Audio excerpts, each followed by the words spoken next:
All right, boys and girls, ladies and gentlemen, pumpkin connoisseurs. This is Bill again with B&S Giant Pumpkins. Just got back from a week of vacation. Today is April the 13th, I believe. Starting my seeds a little later than I wanted to, but happy wife, happy life. Either way, I'm going to start soaking some seeds here in a few minutes, get them in my pots, get them in my grow room, see if I can get some germination going. Here in Southern Ohio, I was hoping to be in the ground by the 20th of April. That will be a long shot, but we'll see how the weather goes. Either way, a few of the seeds I've been rifling through to figure out what I'm going to grow. Pretty sure I'm going to go ahead and go with the 2388. I have two of those seeds. I'm going to go ahead and get those soaking, see if I can get those in the ground early.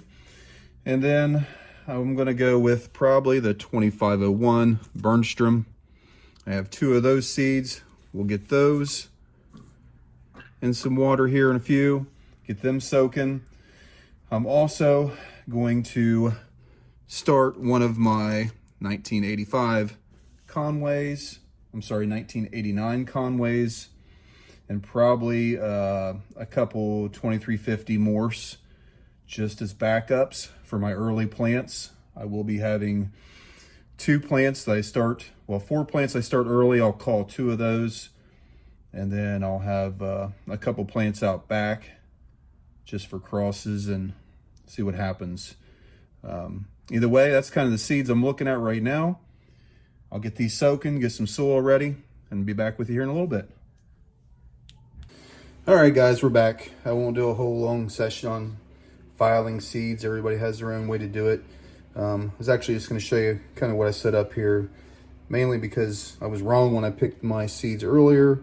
I reviewed my notes and found that I was saying the wrong thing. So I am growing the 2501, 2388, and 2350. That's my first seeds I will be starting early. I will grow other seeds later, but just steal your wife's old file when you do this stuff. It's not rocket science. Definitely don't get down where the roots come out. And I don't file a whole lot, just enough to get the outer coat loose a little bit. And I'll go around the rest of the seed like this. If they're white tips or real light seeds, I will file a little bit less. This just helps the plant get out of the seed a little quicker, allows a little more absorption of your water, things like that. So I don't know if you can see that. Let's see here. There's like a little dark line inside there. That's about how I file them. Nothing special. And I use distilled water. I will put a little touch of extra juice in here. Just a touch, maybe an ml. I do warm my water up. If I don't have rainwater, I use distilled. It's just preference. Not sure it really matters. And I'm just putting enough water in here to get these seeds floating. So I'm not going to really submerge them. They'll float. I'll flip them here in about a half hour. Probably soak them about an hour before I put them in the soil or my pots. But yeah, it's easy peasy here. Plus these bowls, they probably won't last more than an hour anyways before they start running out. So either way, it's just kind of the setup. We'll move on to the next step. All right, guys, here we are. My not so sophisticated grow room.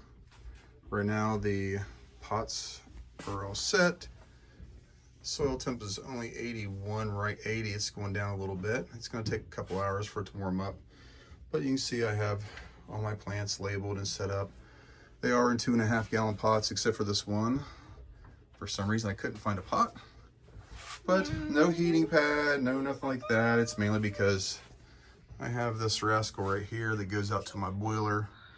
And this room is only about 6 by 8 or so. So the heat exchangers, everything on my hot water and furnace makes this about 85 degrees pretty much anytime the boiler is on. So the boiler is on. My test took about 3 days for my seeds to germinate and come up. I'm a little behind because the soil it's 74 right now. So anyways, like I said, a couple hours, all this soil will be warmed up and we'll be cooking. I got to get my other lights in here. These are just lights ahead for my tests.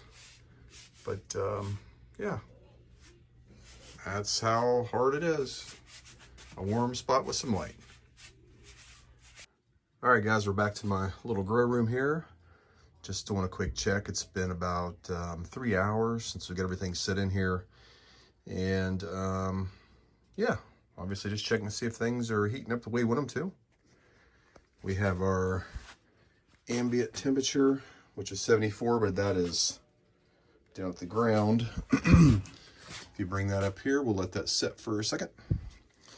Meanwhile, I have some cheap little probes that I got on Amazon.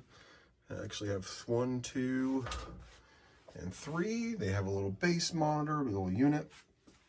It does actually really good. I kind of checked it with my probe and checked the temperatures and everything like that, and they're pretty good. I'm not real sure about the moisture meter part of it. This is 73%. I don't know. They have a sun meter, which I'm not worried about that. My biggest thing is to run temperature and see what it says with the humidity or moisture. So temp 2 or probe 2 is there.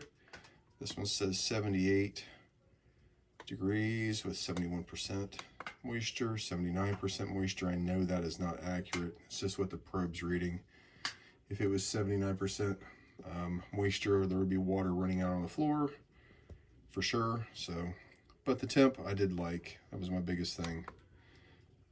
Anyways, little cheap thing, maybe 18, 20 bucks for all of it. I thought I'd try it out just for in here. It says you can use it outside with a range of maybe 300 or so foot, but I do have all my plants covered. If I could figure out how to use the clear saran wrap successfully, I would do that, but it never works. I end up with a big ball. So I always use the press and seal. It's kind of the opaque, mainly just to keep the moisture in, keep the heat in until I'm ready, or until I see the seed come up, and then I uncover them anyways. But it's more just to hold the moisture in, and it's a poor man's grow operation here. So either way, figure I'd give you an update. The temperature of the soil is climbing close to germination stage in a couple hours, so keep our fingers crossed.